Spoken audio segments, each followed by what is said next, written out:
Hello. The title of this podcast is What's Keeping Me from Appreciating This Moment? In two words, my mind. What my mind has to say about the moment is what's keeping me from appreciating it, from accepting it, enjoying it, seeing the good in it. It's all my mind's narrative about what's going on. And most often, the narrative is, I don't like it. I wish it was different. This should be different. And with that non acceptance, I slam the door shut on what's available in that moment. How I see people based on my biases, which could be unconscious, or that I want them to be different than who they are. It could be those that are in the way of it. But all of it comes back down to an inner resistance to the present moment. And so, since I made a commitment that I want to experience joy and see the good in every single moment, regardless of how it shows up, I am really going back to what is it that's keeping in me in my way, which is my mind. And in the moment I become more aware of that, what I do is I lean back, let my mind do its thing, which is react to situations that it thinks should be different. And I don't get involved with those, the narrative of my mind. And it settles down every time I lean back. And it doesn't take long now because I've been doing this for a while. But in the beginning, it would take long. It would nag and nag and nag and nag. And as I became non-responsive to it, it eventually passed. And when it passes, that dialogue, that narrative about the situation, what happens is I start to see the opening. And that opening is an opportunity to appreciate this moment, to see the good in it. And I started experiencing joy. You know, Michael Singer talks about like letting everything turn you on. And as I mentioned before, Michael Singer is the author of The Surrender Experiment and The Untethered Soul. And in his lectures, he communicates how you want to become the kind of human being that is turned on by everything. And even things that your mind says you wish were different or this shouldn't be happening. One of the areas is he talks about is death. He talks about like when you lose when someone dies that you're close to, that it's the human tendency to want to close, and the mind furthest that along. But what he invites you to do is to let the mind do that, let it pass, but to stay so open that you're able to be like, oh my God, I'm so grateful that I'm so aware of my feelings and what my heart is doing, that I love this person so much, that they meant this much to me, that our experiences and interactions in life were that rich, that I love someone that much, that I allowed myself to be that open and to be that vulnerable.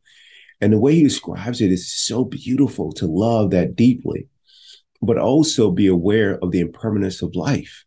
And I am beginning to find so much more comfort in that area, allowing myself to go there, allowing myself to be there. A few years ago, I lost a friend. We lost a friend, and initially I felt my heart do its thing because I love this person so much. But as I worked through it, or I allowed it to work through me, what ended up happening was this deep appreciation for not wasting one moment with them. And it was because I saw them, I was present for them every single time. And I was so grateful, even before I read his passage about this, about how much being around them was just invigorating. And I didn't waste one moment. And with that, the sadness of their physical form no longer being here, it passed. And all that was left was love.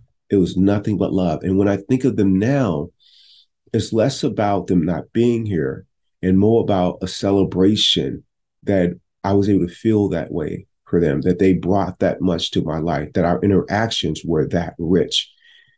And again, every single moment that occurs, I'm so aware now of my narrative.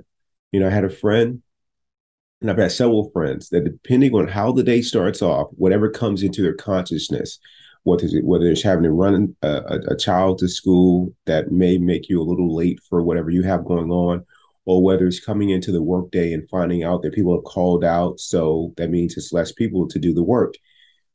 The narrative after you are coming to interaction with that particular event or that knowledge, the narrative that follows, what you do with it, because the mind will do whatever it's going to do, and that could be complain to resist unless you trained it, but the mind will do that.